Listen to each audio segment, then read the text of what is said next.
Então, antes de mais nada, boa noite, né, André? Se apresenta aí primeiro, fala aí o que é que tu faz, quem é você, enfim, o tempo é seu. Beleza, João, valeu pelo convite. Então, meu nome é André, eu sou economista, sou o administrador da página Leis Absurdas.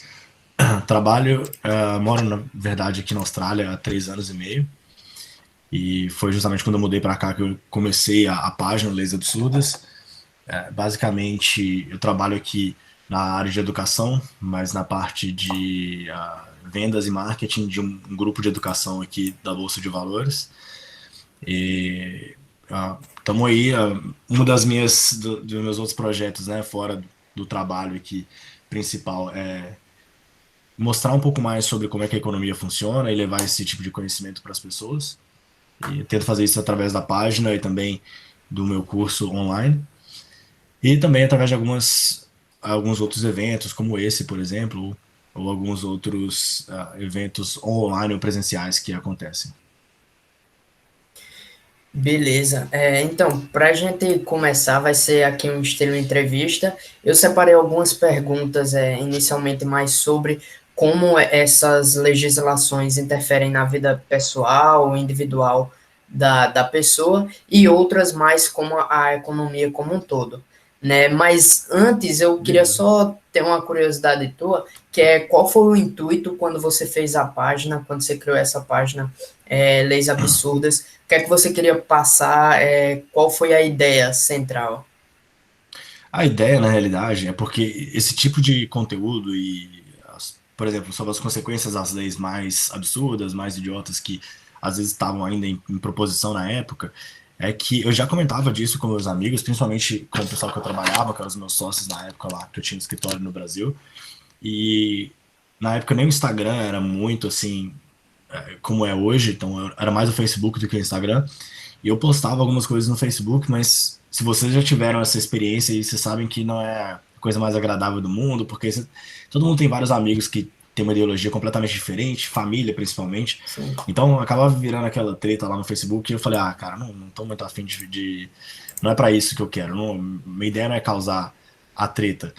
Era mais explicar o ponto de vista, porque eu também sentia que eu não falar nada sabendo o que eu sei, ou sabendo o que meu ponto de vista, também não era correto.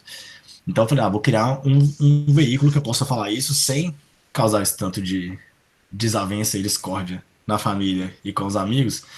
E aí foi por isso que eu criei o Leis Absurdas, foi justamente para ter uma área separada onde eu pudesse falar aquilo que eu gostaria sobre o que está acontecendo, sem também ter esse ponto negativo aí dessas tretas que rolavam no Facebook na época. entendi. Já que você falou de treta, eu te acompanho há um tempo na tua página e tal, e eu sempre vejo que em algumas postagens os próprios deputados vão lá e falam alguma coisa. Esses dias o Fernando Collor, eu vi que ele respondeu e você falou com ele e tal. Já chegou a tomar algum processo ou alguém já te ameaçou, alguma coisa assim? Processo eu não tomei nenhum, não. Já sofri 2 ameaças de processo. Uma, eu não vou nem falar porque senão vai voltar essa. Não, Mas abafa o um caso. foi uma lei que é vigente acho que é em Marília, se não me engano. Só vou dar esses detalhes aí. Então, eu recebi uma ameaça de processo da família do político que criou essa lei. E a outra foi recente, na realidade. Eu nem vou lembrar agora qual foi exatamente a lei, mas foi alguém. Eu até postei nos stories, fiz uma sequência bem grande explicando lá, porque a pessoa disse que o título que eu tinha colocado no post não era Tendencioso. verdadeiro e era tendencioso, e que por isso eu estava espalhando a fake news, e de acordo com alguma lei lá que ele citou também, que também deve ser uma lei absurda, eu poderia ser processado e não sei o quê. E aí eu expliquei, não só bloqueei essa pessoa, mas eu expliquei lá porque que o título também não era tendencioso. Então, postei toda a sequência de tudo sobre a lei no teor completo, expliquei meu ponto de vista, aí postei de novo o título. Então, teve essa. Nada chegou a ser muito grave Grave. ou oficial assim, mas tiveram essas duas situações. Entendi.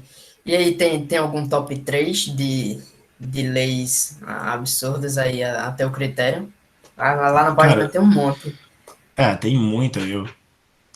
agora a gente fez um quiz, né, com o Instituto Mises, então, junto com o pessoal do Instituto Mises, eu separei 15 leis para a gente colocar no quiz, que para mim estão entre as mais absurdas.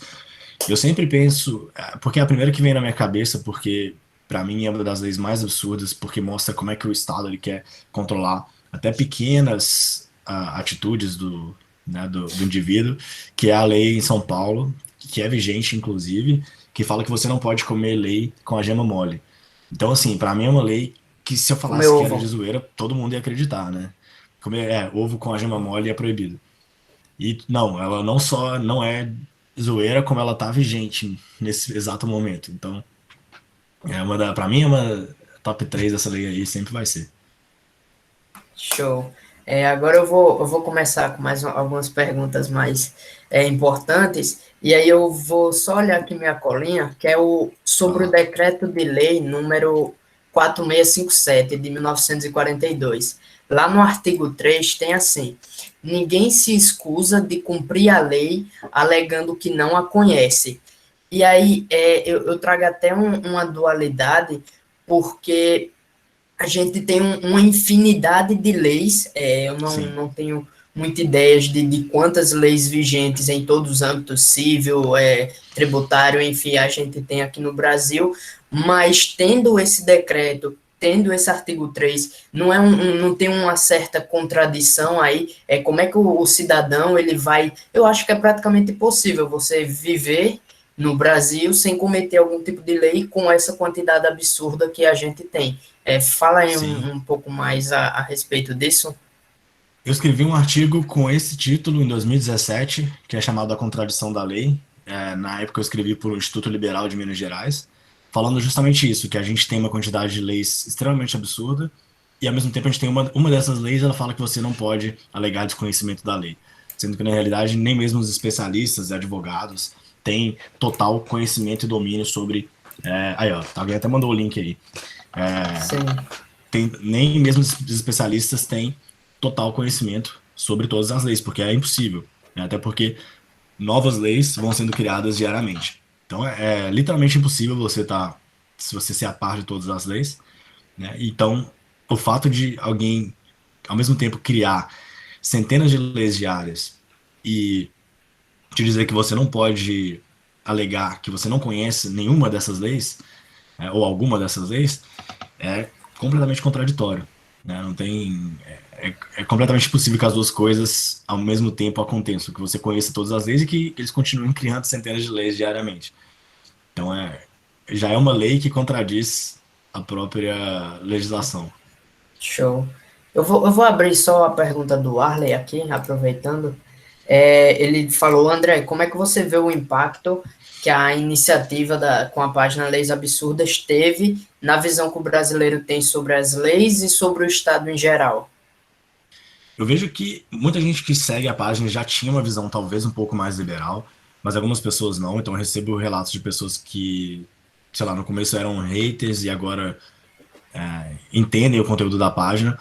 E eu vejo que a gente, a gente sabe que, todo mundo meio que sabe que a gente tem leis absurdas no Brasil, que a gente tem umas leis que não fazem o menor sentido. Mas quando a gente expõe isso e você vê que eu consigo postar uma lei absurda diferente todo dia, e a tendência é que isso nunca vai acabar, porque tem muito mais lei do que eu consigo postar, inclusive, aí o pessoal percebe que o buraco é mais embaixo. Não é tipo, a gente tem algumas leis absurdas. É tipo, cara, a maioria das nossas leis não fazem o menor sentido, e são muitas. E quando você vai colocando isso e expondo, você vai vendo que elas somadas também elas são um problema. Porque quando você vê assim, todo carrinho de cachorro-quente tem que colocar uma placa 10 por 15 falando tal, tal, tal. Aí você vai ter gente que vai defender, fala, pô, mas não custa nada, o cara vai lá, imprime um papel A4, cola ali no carrinho dele, não tem problema nenhum. Aí tem outra lei que fala, além disso, o cara tem que disponibilizar álcool em gel gratuito. Aí você tem mais uma que fala, além disso, ele tem que oferecer água gratuita. Além disso, ele tem que oferecer fio dental gratuito. Além disso, ele tem que oferecer café sem açúcar gratuito.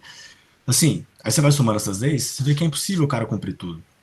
E por mais que ele queira, sempre vai estar na cabeça dele assim, será que eu estou cumprindo tudo? Ou será que a qualquer momento vai bater um fiscal e falar, olha aqui, você tinha que ter uma lâmpada de LED de 220 volts, a sua é 110, eu vou colocar uma multa aqui de R$ 5.000, tá? Na próxima vez eu vou fechar a sua barraquinha.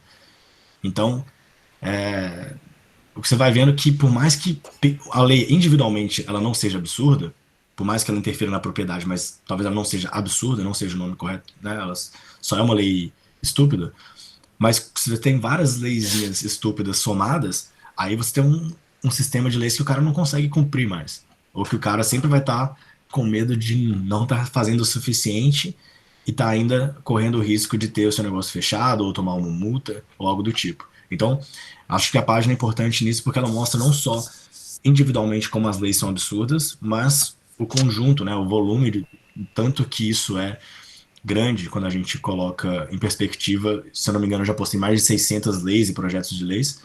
Então, você vê que às vezes para o cara cumprir tudo é praticamente impossível.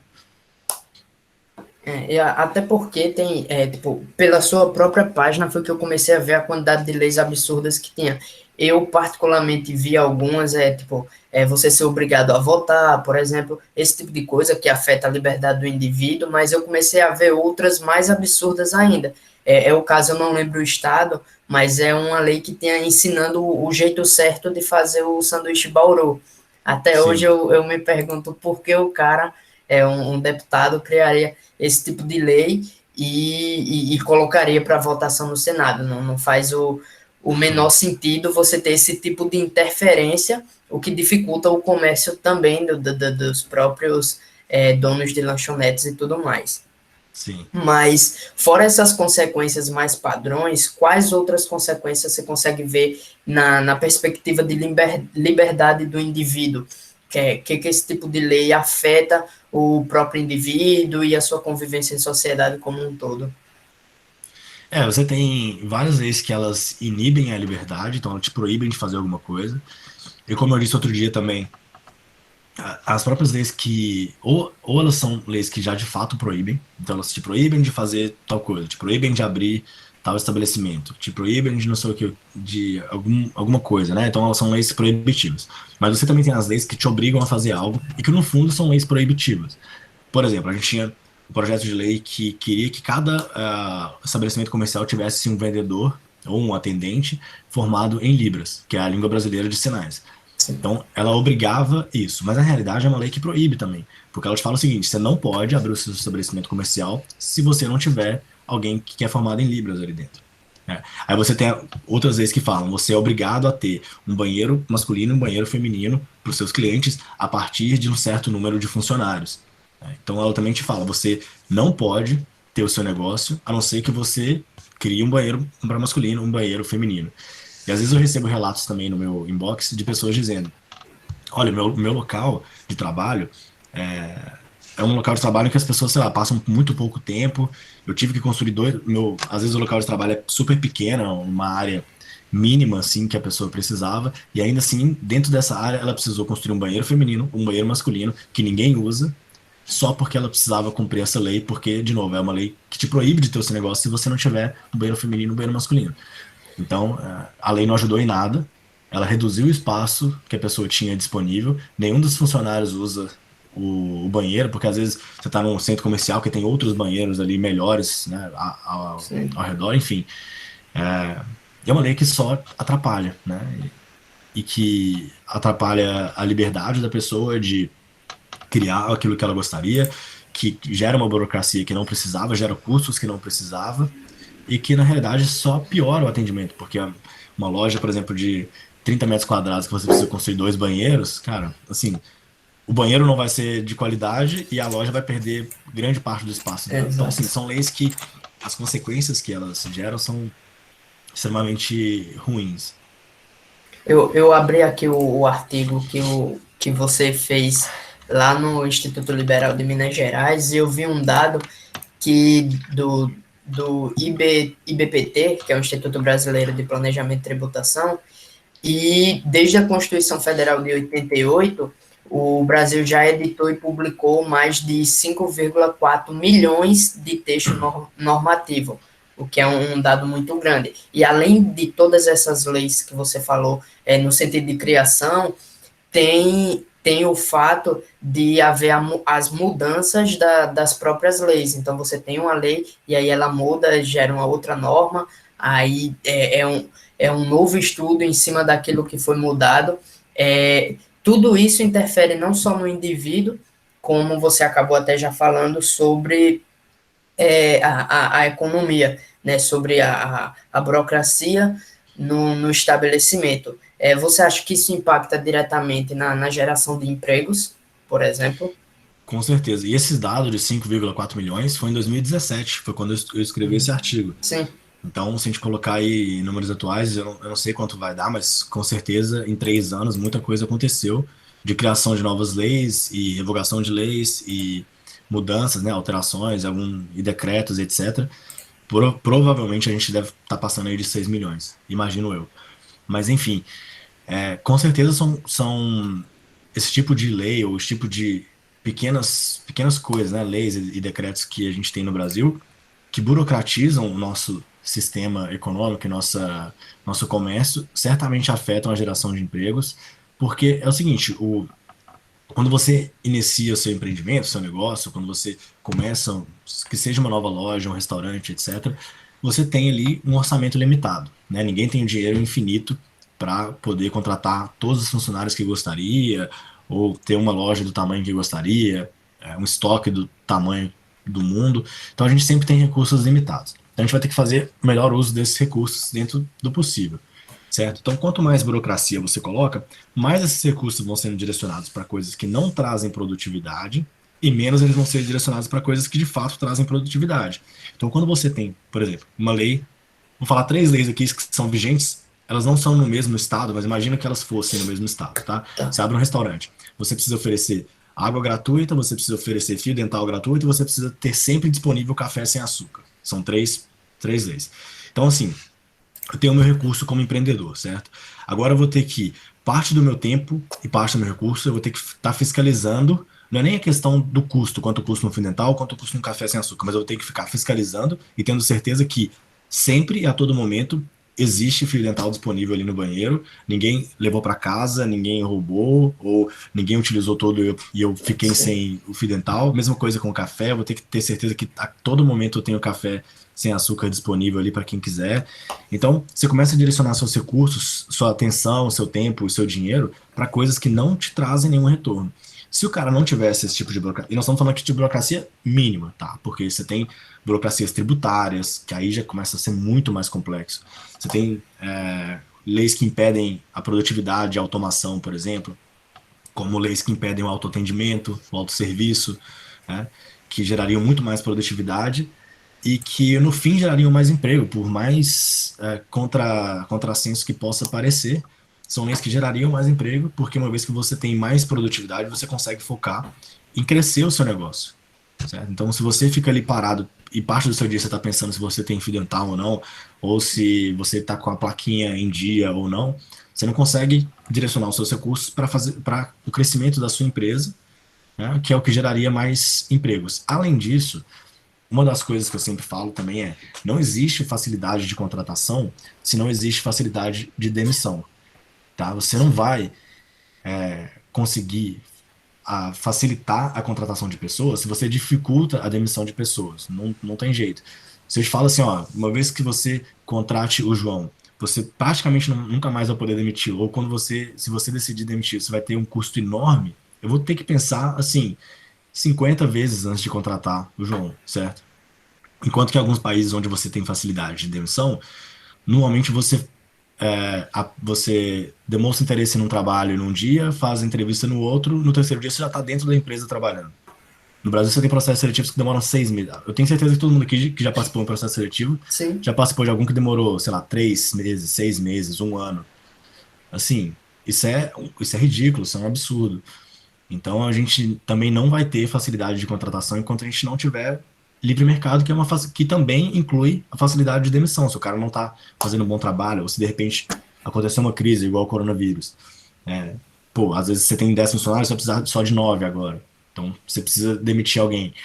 O que, óbvio, não é legal, não é uma coisa bonita, mas, assim, para você conservar os outros 9 trabalhos, você às vezes vai ter que sacrificar um. Melhor do que você ter que fechar a sua empresa inteira. E aí todo mundo perde o trabalho. Enfim, não existe uma facilidade de contratação quando você tem tanta burocracia que te impede de fazer uma possível demissão no futuro. É o caso dos Estados Unidos, né? Porque, por exemplo, agora na pandemia do coronavírus, a taxa de desemprego deles estava 4% e, de repente, durante o decorrer das semanas, foi bater em 14%. E na semana passada, eles conseguiram criar mais 2,5% por cento de empregos. Então, ao invés de ter mais queda, eles conseguiram criar mais emprego, que é justamente por ter uma quantidade de leis trabalhistas e burocráticas inferior aqui no Brasil, que não tem a mesma forma de recuperação que seria no formato V. Cai muito e depois Exatamente. já começa a subir. Eu acho que essa vai ser uma situação muito boa para a gente avaliar exatamente isso. Porque uma hora o coronavírus também vai ser mais brando no Brasil. Então a gente vai começar a voltar às atividades. E vocês vão ver que a curva do Brasil não vai voltar em V igual dos Estados Unidos, que foi, ó, tava todo mundo empregado, todo mundo desempregado, todo mundo empregado. Tipo, em momentos próximos. No Brasil, tá todo mundo empregado, ou não é mais ou menos todo mundo empregado. Aí você tem uma queda por causa do coronavírus, porque independente da burocracia agora não teve como não demitir, e agora vai ficar aquela volta lenta, porque vai ser aquela coisa, pô, agora será que eu preciso contratar de novo aquele cara? Vai que volta numa pandemia, vai que não sei o quê, vai que as vendas não retornam. E aí você vai ter uma recuperação muito mais lenta do que os Estados Unidos, com toda certeza. Esse vídeo está gravado aqui, se eu estiver errado, todo mundo vai ver que eu tô falando alguma coisa, então eu fico super tranquilo de falar que não vai ser uma recuperação tão rápida quanto os Estados Unidos. Eu vou até aproveitar o tema e fazer a pergunta aqui do Arley, que ele fez se essa cultura de leis absurdas tende a ser algo particularmente do Brasil, brasileiro, ou pela sua experiência, já que você vive fora, é bem comum em outros países, por exemplo, e talvez ser uma condição para ser político. Não, eu não consigo falar que é só do Brasil, mas definitivamente de países de primeiro mundo não é algo normal. Não é algo normal mesmo. Eu moro aqui na Austrália há 3 anos e meio, como eu falei, e o período aqui da pandemia, o que que a gente teve? A gente teve lockdown, a gente teve alguns locais que foram proibidos de abrir, ou locais que proibiram mais de 20 pessoas ao mesmo tempo, e é isso, mas você não existiu nenhuma lei igual existiu no Brasil, assim, esse período de pandemia tem sido no Brasil um dos períodos de mais criatividade em termos de leis absurdas ou projetos de leis, e nada parecido aconteceu na Austrália. Não teve ninguém propondo confiscar lucros de empresa, não teve ninguém propondo invadir hospitais e talvez, como chama, qual é a palavra? Confiscar respiradores, Sim. ou não teve ninguém falando sobre congelamento de preços, não teve ninguém falando sobre punir preços abusivos, nada disso, assim, simplesmente essa discussão nem existe, não existe essa pauta, né? Não é assim, pô, requisição administrativa, tem Isso. gente falando de requisição administrativa, exatamente, que é meio que quase que um confisco, né, digamos É. assim. Mas nós vão te devolver quando eles quiserem, nas condições que eles quiserem. Por exemplo, essa do lucro das empresas, eles falaram que ia devolver em 4 anos, corrigidos pela Selic. Assim, isso é um roubo, né? O cara, imagina se eu pego o dinheiro de vocês e falo, galera, daqui 4 anos eu te entrego, tá? Beleza? Se virem. Assim, requisição administrativa é um nome bonito para você falar, eu vou confiscar e o dia que eu resolver devolver, eu devolvo nas condições que eu quiser, né? Enfim, mas não tem nada não existiu nada disso. Nenhum tipo de proposição absurda. Assim, algumas coisas que você pode ou não concordar, como lockdown total, ou com alguns lugares não sendo permitidos de abrir as suas portas e funcionar normalmente, aí você pode concordar ou não, mas nada que ultrapassasse isso, nada que fosse além de tipo, ó, você não pode reunir 20 pessoas no mesmo lugar. Tá, show. Colocando uma outra pergunta aqui, você acha que essa quantidade de leis que é criadas, normas, leis que são editadas, tem muito a ver com a questão do político querer mostrar que está fazendo alguma coisa, que está colocando projeto de lei, de todo esse arcabouço político que a gente tem e que o livre mercado poderia definir melhor, ou que, não sei, seria uma outra opção, ou isso está relacionado? Eu acho que tem vários fatores, esse é definitivamente um deles, que são os políticos, eles querem mostrar serviço, né, digamos assim. Então, você vai ver que muitos podem prestar atenção nisso daqui em diante, eles vão falar, no meu último mandato, eu tive 30 projetos de leis aprovados, ou Sim. eu tive 50 projetos de leis apresentados. Então, eles usam números para justificar o trabalho que tem sido feito, quando na realidade isso absolutamente não significa nada. E muito provavelmente um cara que não apresentou nenhum projeto fez um trabalho melhor do que um cara que apresentou 30. Eu duvido que alguém tenha apresentado 30 bons projetos de leis. Assim, é impossível. A não ser que seja projetos de leis para revogar outras leis. Fora isso, você não consegue apresentar 30 projetos de leis que beneficiem as pessoas, né? Então você tem essa questão de que eles utilizam números para comprovar que eles têm trabalhado e as pessoas caem nisso. Você vai ver pessoas falando: ah, meu candidato aprovou 30 projetos de leis, meu candidato apresentou 50 projetos de leis. Então as próprias pessoas utilizam isso como uma justificativa. E além disso, você tem os grupos de interesse, né? Então você tem assim: ah, eu sou o deputado que fala sobre as causas dos animais. Então, o que eu vou fazer? Eu vou apresentar o máximo possível de projetos que falem sobre a causa animal e assim, e é isso, não tem, o cara não está preocupado se aquilo vai ter consequências drásticas, se vai ter alguns efeitos colaterais, ou se de fato aquilo é relevante, sei lá, vai propor o dia do cachorro dálmata, não sei o quê. Então, ou o projeto vai ser sem relevância, ou às vezes ele vai ter algum tipo de efeito colateral, como a gente teve falando agora de causas animais, né? Teve um projeto de lei que obrigava cada família a adotar um cachorro ou um gato. Eu não lembro exatamente onde foi, se não me engano foi no Rio Grande do Sul, mas o projeto de lei que obrigava famílias a adotarem cães e gatos de rua. E aí o cara tá preocupado com isso, as pessoas que talvez votaram nesse cara até apoiam, porque se votaram numa pessoa dessa é porque talvez tenha algum tipo de afinidade de pensamento, e o cara tá preocupado só em agradar aquele público que votou nele, né? Cria grupo de interesse, né? E aí Exatamente. fica essa troca de favores. O grupo votando no político, o político fazendo leis e projetos em prol daquele grupo que tem o interesse dele continuar eleito. Exatamente. Exatamente. Continuando aqui, de que forma você vê com a desburocratização melhoraria o atual quadro econômico aqui do Brasil? E, por exemplo, se você fosse presidente, sei lá, em qual grupo de leis você mexeria mais? O que é que você tentaria mudar para desburocratizar e, quem sabe, aí, talvez ajudar o país a ser um mais desenvolvido? Olha, definitivamente, na minha visão, as leis e as mudanças que eu acho mais relevantes são, de fato, na CLT ou qualquer tipo de lei que tenha relacionado a você abrir uma empresa e você empreender no Brasil. Então, seriam essas leis que te obrigam a ter alvará de funcionamento, fazer parte de algum tipo de sindicato e pagar a taxa de abertura de empresa e te obriga a ter contador, etc, etc. Assim, esse tanto de lei que te obriga a fazer um monte de coisa que no fim das contas não serve para nada. E do outro lado a CLT, que também ela dá, muitas pessoas dizem que é segurança ao empregado, né? Mas na realidade você não vê ninguém saindo de um país que é mais livre em termos de mercado, indo para o país onde uma CLT ou você tem uma legislação trabalhista mais pesada. Não existe isso. Então, na realidade, o que ela faz é justamente o efeito contrário. Se o cara já sabe que, caso ele tenha algum problema com um funcionário, ele vai ser uma dor de cabeça, assim, pro resto da vida dele, ele vai evitar o máximo de contratar. Ele vai falar assim: ó, eu vou fazer o máximo que eu conseguir com essa equipe ou sozinho, e eu só vou contratar alguém quando eu não tiver opção.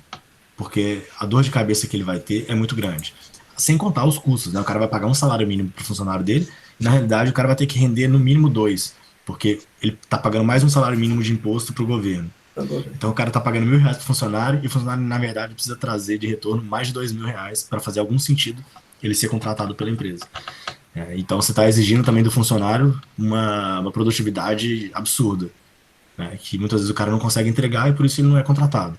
Então com certeza seriam as leis trabalhistas e as leis que regem aí a aberturas de empresa e toda essa parte de manutenção, né, de uma empresa no Brasil. Já falando sobre essa questão do ambiente de negócios que atrapalha, você acha que toda essa burocracia prejudica muito o Brasil em questão de inovação, em questão de startups? Tipo, por exemplo, a Uber. A gente teve muito problema aqui com taxista, então você acha que essa burocracia, essa proteção, tudo isso na legislação atrapalha o quesito de inovação aqui no Brasil? Sim, você deu um exemplo muito bom, que é da Uber, que provavelmente é o, objeto de lei que tem mais projetos, né, no Leis Absurdas. São projetos de leis que tentam regular o Uber, seja qual que é a taxa de corrida do motorista, seja uma cota para motoristas mulheres, seja tentar proibir o Uber, aumentar a taxa de cancelamento. Já tentaram de tudo quanto é tipo de coisa que, assim, só prejudica os próprios passageiros, os motoristas, a empresa, obviamente, né? Então, assim, na minha visão, o que a Uber faz no Brasil, assim, elas são heróis, assim, de ainda estarem, né, num país onde eles, pelo menos pelos nossos políticos, eles não são bem quistos, e a cada momento deve chegar ali um correio novo, uma cartinha nova lá na sede da Uber Brasil, falando, ó, agora tem esse projeto de lei aqui que quer impedir vocês de fazerem isso. Todo dia deve chegar alguma coisa nova lá, e os caras estão aqui ainda. Eu não sei se eu teria essa paciência e sabendo que o Uber não é uma empresa lucrativa hoje, então nem dá para falar assim, ah, mas eles estão ganhando uma grana com o Brasil. Eles não são uma empresa lucrativa. Então, o fato dos investidores da empresa ainda estarem, né, dispostos a continuar investindo tempo e dinheiro no Brasil, para mim me surpreende, para ser sincero. E certamente quando esse tipo de. Ah, o João saiu, voltou agora. Tudo certo aí, João? Caiu aqui, mas já voltou. Beleza. Então, certamente esse tipo de legislação atrapalha bastante o Uber e a sinalização que ele manda para o mercado é justamente essa. Tipo, ó, você vai abrir essa startup aqui, pode ser que a qualquer dia, todo dia a gente lance um PL diferente para atrapalhar a sua vida, tá? Só te avisando. Então, é óbvio que as pessoas que às vezes têm um tipo, né, querem abrir um negócio, etc., também elas ficam com o pé atrás, porque elas falam, pô, vai que comigo acontece igual com o Uber. Cada dia eu queria uma startup nova, Sim. sei lá, vamos pensar no Thales Gomes, o cara é um empreendedor serial, né? Então o cara criou aí a Singu agora, vai que começa também projeto de lei. Ah, agora a pessoa não pode atender mais na casa dos clientes, ou, por exemplo, que eu não duvido que vai acontecer logo. Você vai criar uma relação trabalhista entre aquele funcionário e a Singu agora. Então, se por acaso ele decidir não trabalhar mais na plataforma, ele tem direito a seguro-desemprego, ele tem direito a não sei o que, não sei o que. Cara, isso vai arruinar todo o sistema de trabalho. As próprias pessoas que trabalham ali vão ter mais dificuldade, porque vai gerar essa dificuldade na contratação, certo? Então, você tem um ambiente no Brasil que é extremamente hostil para principalmente pequenas empresas. No caso aí da Austrália, falando mais um pouco sobre o Uber, tem algum tipo dessa discussão? Teve algum problema com relação a taxista? Ou é completamente, ninguém fala nada, não tem mais políticos de esquerdas que tentam propor projetos, enfim? Não, em relação ao Uber, não tem nenhum problema. Nada assim, pelo menos não que eu tenha visto, né? Nada, nenhum projeto de lei, nenhum tipo de manifestação contra, é uma coisa super normal.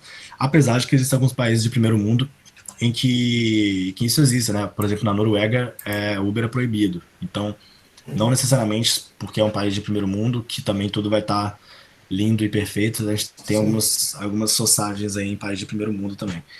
Mas aqui na Austrália é super tranquilo. Então, a questão do Uber ou você abrir uma empresa, tem várias startups que são australianas, tá? Que, por exemplo, o Linktree, que é onde você coloca o link, né? Sim. Todo mundo tem no Instagram, é uma empresa aqui de Melbourne. Então, você tem várias startups que decidiram abrir sua sede aqui na Austrália. Show.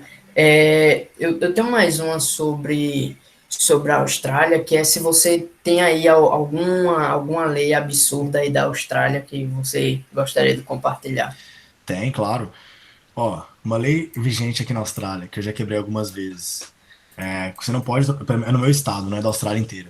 No estado onde eu moro. Sim, Você não pode trocar a lâmpada sozinho, você tem que chamar um eletricista, ou sei lá quem, mas você não pode trocar sozinho. Então, caralho. é uma lei que acho que todo mundo aqui já descumpriu, ou nem sabe Como que é que vai existe, né? fiscalizar? Exatamente. Ou nem sabe. Só vai fiscalizar se der alguma merda, e aí, de repente, alguém vier aqui pra descobrir o que aconteceu, eu falo, você tentou trocar a lâmpada sozinho. Mas capaz dos caras nem saberem também que essa lei existe. É o tipo de lei que não colou também na Austrália. Então você não pode trocar a lâmpada sozinho. Essa é uma das leis de Vitória. Recentemente Foi a única lei absurda que eu lembro de ter sido criada enquanto eu estava aqui, não existia quando eu me mudei, e agora existe, também é de Vitória, que é o estado aqui, né, onde eu moro, que é o seguinte, nos bares e restaurantes, a área de fumante e a área onde é servido comida tem que ter um espaçamento de 4 metros, pelo menos. Não pode ser a mesma área. E aí, olha só, quando essa lei saiu, eu lembro de gente falando assim, pô, legal, porque eu não fumo, eu não gosto de ficar ali quando você tá Sim. comendo, tem gente fumando. É agora o que acontece. Olha só, você não pode área de fumante e a comida tá no mesmo local, certo? O que acontece é, os restaurantes têm que separar completo essas duas áreas. Então fica uma área onde eles só podem servir comida, uma área onde eles não podem servir comida, que é a área de fumante. E aí fica aquela bagunça. Por exemplo, você vai com seus amigos pro restaurante. Aí você tem dois amigos que fumam. Aí você tem que ficar na área de fumante. Só que agora ninguém pode comer. Então na hora que vocês querem pedir alguma coisa, todo mundo muda e tenta achar uma outra mesa Cara, na área de comida. Aí acabou de comer, todo mundo volta e tenta achar uma outra mesa. Aí provavelmente já não tem mais mesa vazia na área de fumante. Fica aquela coisa assim. É completamente bizarro o que acontece. Assim, virou uma coisa muito louca. Aí você tá sentado num lugar, você pede uma comida, o cara, então aqui eu não posso te entregar, você tem que ir 4 metros pra direita aqui, aí você pode. É assim, virou. E pros restaurantes é muito ruim, porque agora parte das mesas você não pode mais servir comida. Então, eu entendo que pra pessoa que não fuma não é legal ter um fumante perto, mas para as pessoas que já estão na área de fumante, não faz sentido nenhum você proibir essas pessoas de receberem comida na mesa, né, de comerem na mesa. Enfim, ela tem essa eu, lei, foi a única lei absurda que foi criada, que eu me lembro, né, que foi criada aqui durante meu estadia. eu acho que as próprias pessoas saberiam definir qual restaurante elas preferiam ir e se lá permite ou não o fumo, dentro da Exato. propriedade privada do próprio Por restaurante. exemplo, eu não fumo, né, mas eu tenho alguns amigos que fumam, e a gente vai, sai junto, a gente fica na área de fumante, beleza. E agora a gente não pode pedir comida mais nessa área. Então eu fico, porra, galera, não é possível. Então, aí agora a gente tem que sair. Começa na área de fumante, quer comer alguma coisa, sai, aí tira todas as coisas, aí tenta achar uma outra mesa na outra área, aí vai, senta, pede comida, volta pra essa área. E assim, por exemplo, eu não me importo de sentar na área de fumante, entendeu? Só que agora eu me importo de sentar na área de fumante se eu não puder comer, porque aí eu vou ficar ali fazendo o Sim, quê? Então, assim, é igual você falou, as pessoas sabem o lugar que elas frequentam, né? Se for um lugar que você não se sente bem, não vai, você vai para outro restaurante. sim. O próprio livre mercado definiria o que seria melhor para É, cada um. exatamente.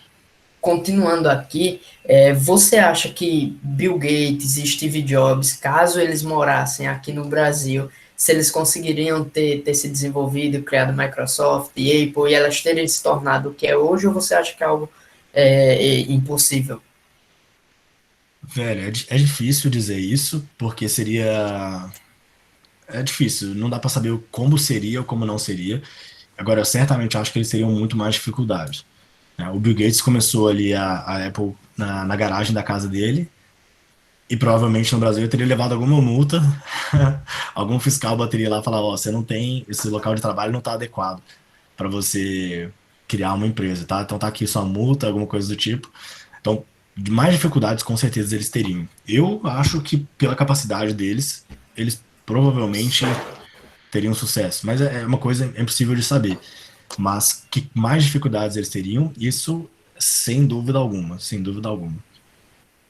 Que assim, até falando um caso pessoal, eu invisto na bolsa e eu tenho muita dificuldade em encontrar, quer dizer, eu não encontrei uma empresa aqui no Brasil no setor de tecnologia, que é um setor que eu É, não vejo, tem. não tem, exatamente. E aí, se você quiser investir no setor de tecnologia, você tem que investir fora. Você tem que comprar Apple, Netflix, Facebook, enfim, aqui no Brasil não Google, tem. Amazon, É, tá tudo exatamente. nos Estados Unidos. É, aqui você não tem nenhuma empresa de tecnologia de ponta, nenhuma. Eu vou fazer a última pergunta para a gente abrir para o pessoal também perguntar. E aí é uma pergunta que seria o seguinte: você consegue ver algum tipo de benefício na existência dessas leis ou em algum projeto de lei, em alguma lei para o funcionamento do país? Não, nenhum, nenhum. Eu acho que o governo, se tivesse que existir, seria para fazer cumprir os contratos privados. E é isso. De fato, nenhuma lei positiva eu vejo que tenha consequências positivas, não. Show, respondido então. Eu vou abrir para perguntas, quem quiser pode mandando aí no chat, e aí eu vou repassando para o André e ele vai respondendo.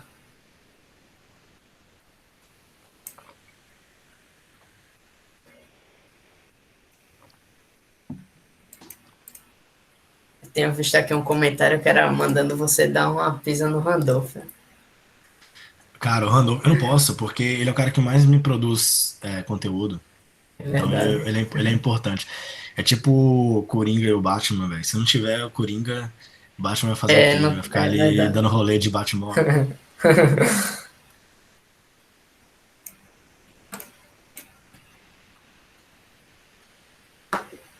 Mano, porque quando o meu acabou saindo aqui, as perguntas sumiram. Ah, tá. Ô Deixa eu dar uma Marcos, olhada coloca aí aqui, novamente. tranquilo.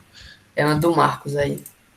Marcos, o Brasil é relativamente um país centralizador com leis e burocracias, tendo em vista que o poder e os recursos estão na mão da União. Isso gera ineficiência e corrupção. Quais os caminhos para vencer essa fragilidade? Reformada tributária seria o caminho? Boa pergunta, velho. Eu acredito que sim. Acho que uma reforma tributária é super importante e, de fato, tirar esse poder, essa centralização do poder na mão do Estado.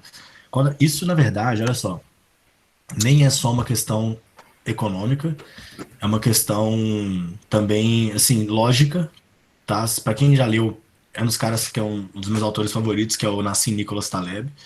Para quem já leu A Lógica de Cisne Negro, mas principalmente o Antifrágil e Arriscando a Própria Pele, ele fala disso e ele nem sequer fala de economia em si, mas ele fala, qualquer sistema que é centralizado, de cima para baixo, ele é um sistema frágil. Ele é um sistema que diversamente vai incorrer em erros e não vai saber consertar esse erro. Então é um sistema frágil, um sistema que qualquer coisa que aconteça fora daquilo que foi planejado vai arruinar aquele sistema.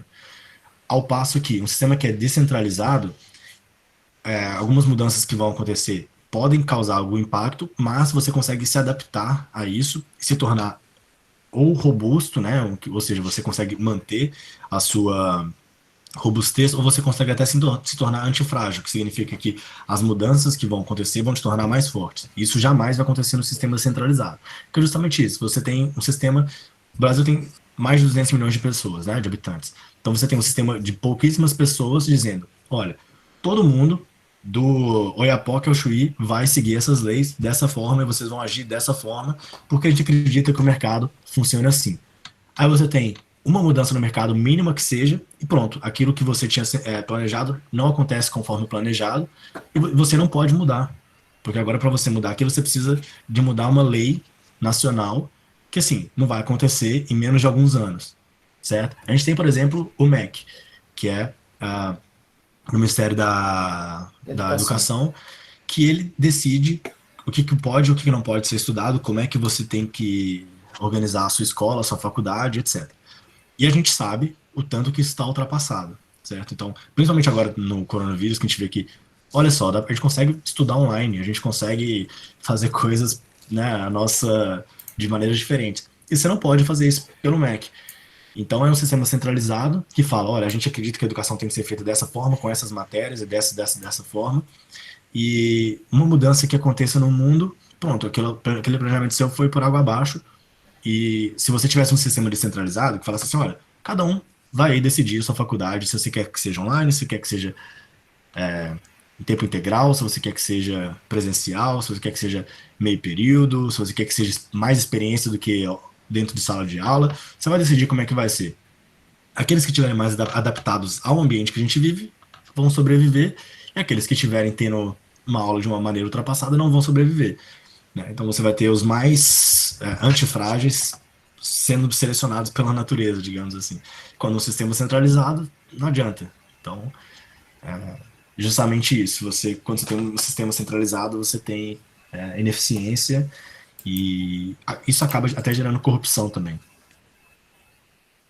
O Marcos falou aí do exemplo da Suíça e que ele falou que tem regiões autônomas e até o próprios Estados Unidos, cada estado tem uma descentralização bem forte do governo federal, algo que não ocorre aqui no Brasil. Exato. E se a gente tivesse. É exatamente isso. Então, assim, a gente tem no Brasil muito centralizado. Poderia ser dividido por estados, já seria melhor. poderia ser por cidades, seria ainda Melhor melhor. ainda. Porque, de novo, se as cidades que estão fazendo cagada, vão ficar sem ninguém. Porque, mano, se eu É, moro em BH e minha cidade está fazendo um monte de cagada, e eu tô vendo ali que em Contagem, que é do lado de BH, pra quem não conhece, é, já é uma cidade que, pô, me permite trabalhar melhor, me permite ter uma qualidade de vida melhor, eu vou mudar pra lá. Então, assim, quanto mais descentralizado, mais fácil você consegue se adaptar. sim, verdade. Deixa eu ver se tem mais alguma pergunta aqui. Tem uma do André, Arley aqui. há É. uns meses você postou uma sugestão de um cidadão sobre a criminalização de coaches. Isso só mostra a tendência ainda presente do brasileiro em ver o Estado como uma entidade paternalista. Seria preciso uma mudança cultural a longo prazo? Que aspectos da educação do indivíduo você considera mais importante para não desenvolver esse tipo de crença frágil? Pô, muito boa pergunta. Quando eu postei, foi uma sugestão, né, de lei que era que criminalizava o coach, e eu postei e eu não esperava mesmo que a repercussão fosse ser a forma como foi, porque foi a lei que eu postei que teve mais gente concordando com a lei em si. Então foi muita gente comentando que, mas coach é isso, coach é aquilo. Então os caras querem que, porque eles acham que coach é alguém, sei lá, digamos, é alguém que não merece, né, o dinheiro deles, eles querem que o Estado criminalize. E, assim, pra mim, eu posso não gostar de coach, eu posso não querer pagar um coach, posso, né, não ser alguém que de fato gosta do trabalho dessas pessoas, assim, não falando que é o meu caso, né, mas falando assim, tanto faz o que eu acho ou não, mas Sim, você criminalizar alguma profissão porque você acha que, eu não gosto, ou todo mundo que tá ali é um safado, todo mundo que tá ali quer só pegar o dinheiro. Cara, então você tá falando assim, a população é muito burra para decidir se ela quer ou não contratar um serviço de alguém, né? E outra coisa, primeiro você tá colocando todo mundo na mesma cesta, né? Tipo, todos os coaches na mesma cesta. O que obviamente não é verdade. Segundo, que, mano, se o cara quer pegar o dinheiro dele, entregar pra um cara que se denomina coach, porque ele acha que isso vai fazer melhor para ele, quem é você para falar que não, que ele não pode fazer isso? Né? E eu fiquei extremamente surpreso com isso, com as pessoas sendo a favor desse tipo de lei. E, de fato, assim, as pessoas. Aí você percebe que ainda tem um trabalho muito grande para ser feito, porque as pessoas falam, não, o Estado tem que tomar decisão para mim. Assim, se ele não proibir, eu vou contratar um coach do nada. Um dia eu vou acordar e meu dinheiro vai ter saído. Eu vou ter contratado um coach, nem percebi. É como se fosse isso.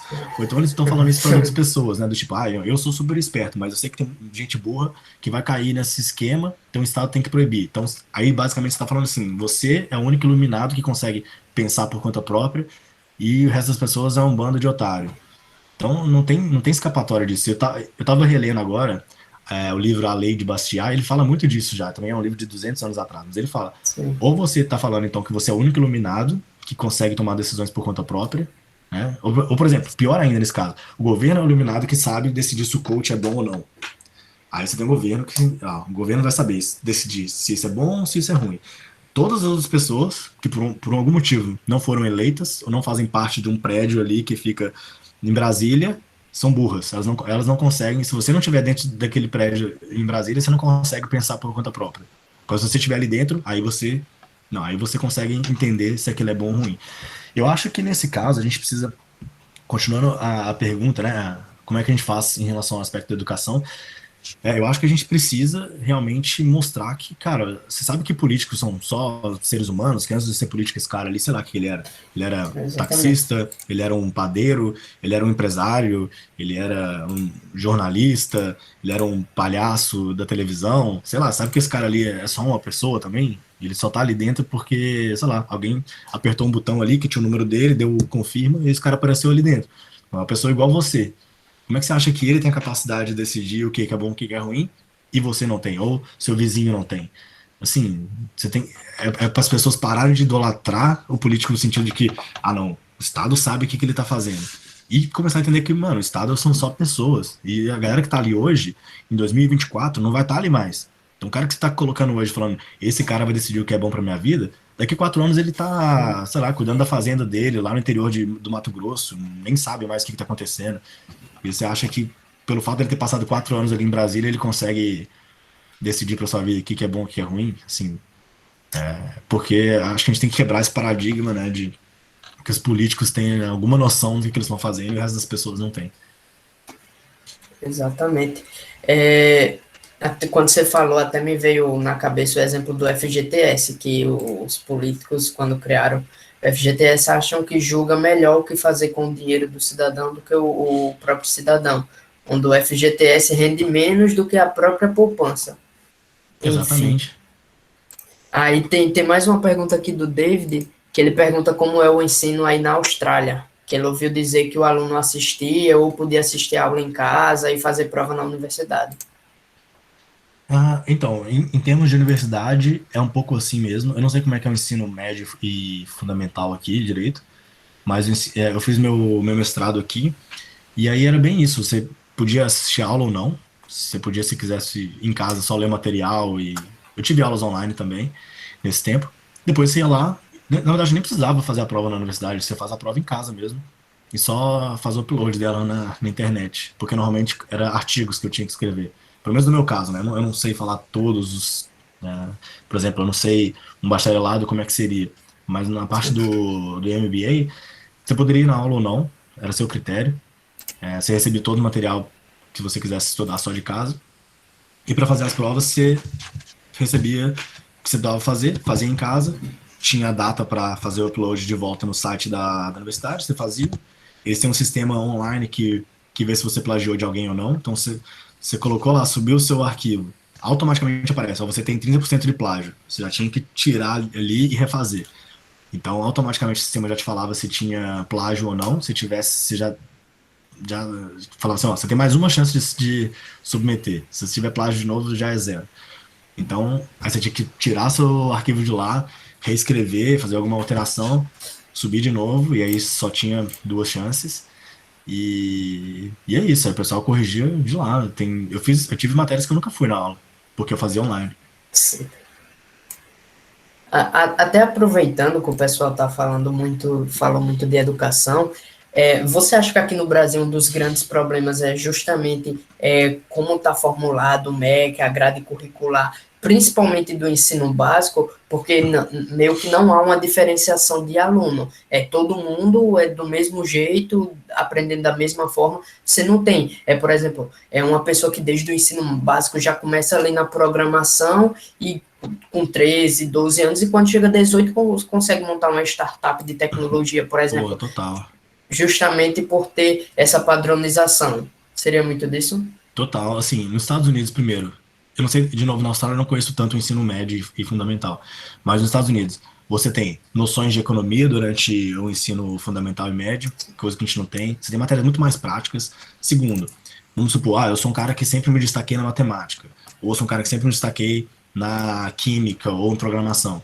Quando chega ali para os seus 14, 15 anos, você começa a poder selecionar as matérias que você quer. Então você não precisa mais, pô, se eu gosto de programação, não precisa ficar estudando mitocôndria e plateuminto e essas coisas, porque eu já sei que isso aí não é meu caminho.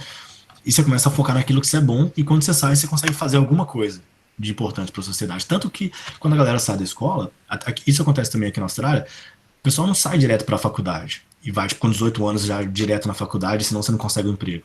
O cara sai, ele tem uma noção do que ele vai fazer, ele consegue começar a trabalhar com aquilo antes de decidir se ele vai para a faculdade ou não. Ele já sai um pouco, não formado assim, mas ele sai com uma noção um pouco melhor daquilo que ele gosta de fazer, né? E no Brasil, e além disso, isso nem só no Brasil, mas assim, na maioria dos lugares, por exemplo, você sempre foi muito bom em matemática, você tá ali, cara, a galera tá custando a entender o que o professor tá falando, você já fez todos os exercícios, já tá fazendo os do próximo trimestre, porque você já aprendeu o que é. Você tem que ficar ali esperando. Tipo, todo mundo. E aí, de repente, você é muito ruim em literatura. Aí você passou com tudo 90, você tomou pau em literatura, você vai repetir tudo de novo, todo ano. Então você ficou em uma matéria, todo o resto você mandou super bem, e você vai ter que começar do zero de novo. Assim, eu imagino que esse sistema não pode durar muito tempo. Assim, é realmente incrível que você... Quantas vezes vocês devem ter visto isso com amigos de vocês, o cara passa em tudo, até bem às vezes, fica em uma matéria, porque, pô, eu tenho dificuldade em literatura, velho, eu tenho dificuldade em física, eu não consigo entender, eu tenho dificuldade em geografia, e o cara fica em uma matéria o cara tem que repetir tudo de novo, velho. Assim, é Realmente. bizarro, é bizarro. Eu tenho certeza que quando isso aí mudar, e você contar pros seus filhos, pros seus netos, tipo, como é que era, os caras falam, não é possível, mano, por que que os caras repetiam tudo de novo, se ele passou em tudo? Ah, porque era assim que funcionava, e ninguém questionava, era assim mesmo.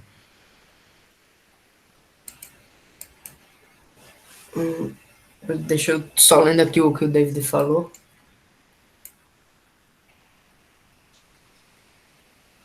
Mas eu acho que isso também é muito essa questão devidamente da escola pública, né? Normalmente na particular, Sim. como o André falou, você repetir um, você repete o ano. Mais alguma pergunta, Aí galera? você tem outros incentivos, por exemplo, escola pública. Normalmente, as escolas vão receber a verba de acordo com o desempenho dos alunos. Então, Sim. qual que é o incentivo do cara de dar um pau no aluno, sabendo que isso aí vai atrapalhar a verba da escola no ano seguinte?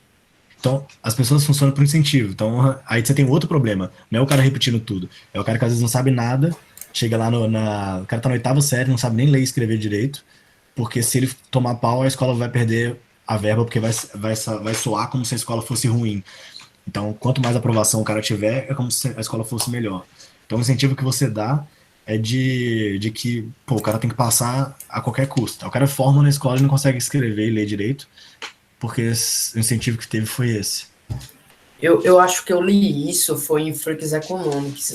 Já é até uma recomendação que ele fala sobre como as escolas eram divididas lá nos Estados Unidos e o sistema de provas que tinha para o pessoal para definir o quanto de verba iria para cada escola com base no desempenho das mesmas. E aí tinha casos de professores que fraudavam as respostas dos simulados dos alunos para poder aprovar o aluno e receber mais verba à escola. É, faz Exatamente, todo sentido. exatamente. Quando você tem os incentivos errados, né, você começa a ter resultados errados também. Exatamente. Mais alguma pergunta, pessoal? Vão mandando aí. Ui. Ô, Noelle, a gente manda daqui a pouco o formulário para gamificação. Só assim que for encerrar, o pessoal for fazer mais alguma pergunta, eu repasso para o André. Assim que for encerrar, eu já mando.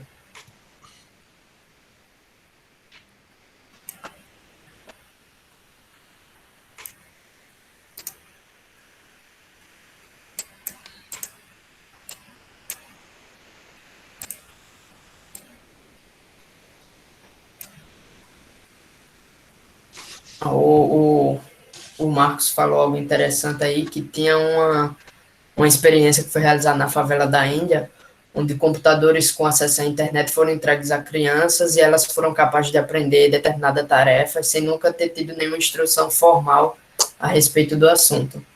É muito o que vem acontecendo hoje com YouTube, Google e tudo mais. A gente aprende muita coisa mais autodidata do que Sim, propriamente com algum professor, algum mentor ensinando. exatamente, total. O David perguntou se aí na Austrália tem alguma legislação, teve alguma legislação durante esse período de Covid. Teve as mais comuns, né, que foram fechamento de alguns locais, por exemplo, restaurantes e bares ficaram fechados há algum tempo, agora eles estão de volta, mas só pode receber 20 pessoas ao mesmo tempo.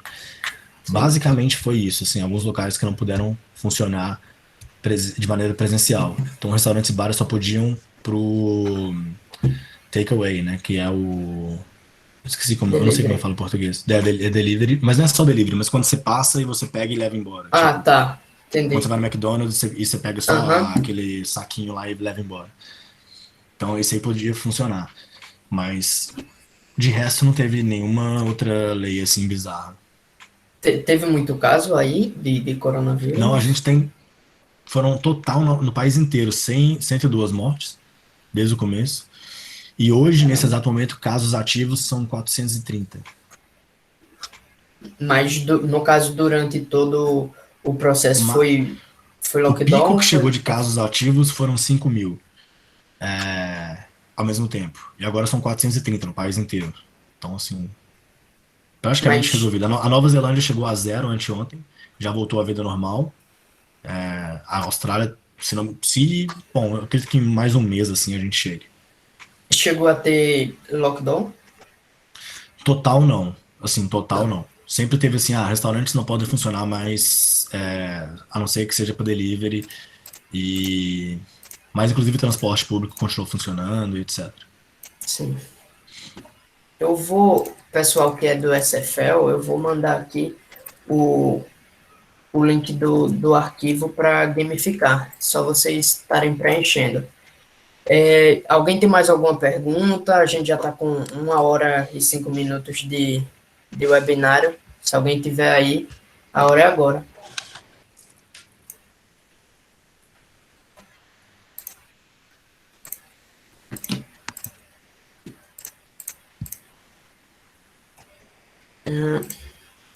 Aqui, a pergunta do Henrique.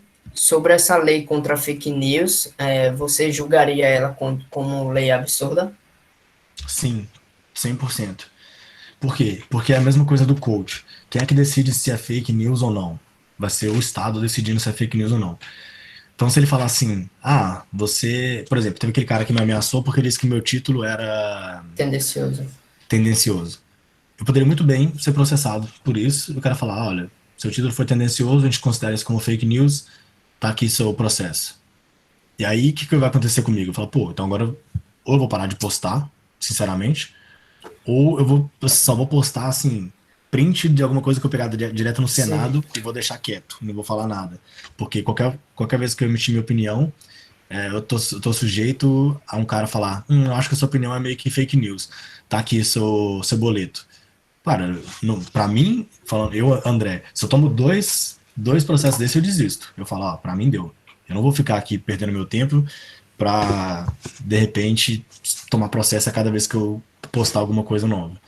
Então, aí você vê, é uma coisa completamente subjetiva e que, na realidade, o cara, se ele quiser, se ele falar assim: pô, eu não gosto do João Daniel, eu vou. Tudo que ele postar eu vou considerar como fake news. Então, cara, você postou ali que o Brasil caiu 2,5%, foi a deflação do mês. O cara falou: não, foi 2,53%, esse 2,5% que você pôs é fake news, tá aqui seu processo. é como o pessoal até está falando aqui no comentário, é subjetivo demais. E aí seria meio que uma perda da própria liberdade de expressão, que você ficaria se mediando para saber o que você falaria ou não. Exato. É porque as pessoas às vezes acham que fake news é uma coisa simples, né? Ou é fake news ou não é. Mas igual nesse caso, o cara fala: a deflação foi 2,5%. E o cara fala: não, foi 2,53%. Isso aí, 2,5% é fake news. Você tava mascarando o número, Sim, porque você não colocou o terceiro dígito do número. Bom, quem é que vai falar que não é? Então, assim, se o cara decidir que você arredondou o número para baixo e agora isso aí é fake news, pronto. Você vai fazer o quê? Entendeu? Então aí é até extremamente subjetivo. E se o cara quiser falar assim: ó, especificamente eu não gosto desse grupo de pessoas, eu não gosto dessa pessoa específica, eu vou considerar fake news tudo que ele falar. Você consegue achar uma maneira de tudo que a pessoa falar, você falar que é fake news. Então, completamente absurda essa lei. teve aqui uma outra pergunta do Marcos, que tem uma proposta do Bolsonaro no início do mandato, que seria o fim da justiça do trabalho. Você acha que seria uma boa? Putz, eu não sei. Pra ser sincero, eu não vi essa proposta. Eu não sei Eu se é também o não. fim da justiça do trabalho. Para mim, mais importante seria o fim das leis trabalhistas, principalmente da consolidação das leis trabalhistas, né, da CLT. Da justiça do trabalho, para mim, desde que não houvessem leis que burocratizassem o mercado de trabalho, não teria problema você ter uma justiça para problemas em que, vamos supor, acordos não foram cumpridos ou algo do tipo. Para mim é menos problema da justiça e mais problema da lei. Mas eu não vi esse projeto, então eu tô falando isso também sem ter Entendi. conhecido. Tem aqui mais uma do Eduardo, que é, visto que toda lei é subjetiva e passível de interpretação, seria melhor ter leis objetivas e concretas para que haja uma maior segurança jurídica? Sim, e acho que nesse caso as leis objetivas e concretas são as leis, minha visão, são as leis naturais, que é direito à propriedade, direito à liberdade e basicamente isso, é a vida, né? Então qualquer pessoa que atente contra esses três estaria aí quebrando uma lei. Fora isso, as leis objetivas, assim, para mim são essas três leis objetivas. De resto, todas elas são tiradas da cabeça de alguém, do tipo, você tem que pagar 15% de imposto sobre tal coisa, mas esses 15% vieram do completo nada. Entendi. Mais algum, pessoal?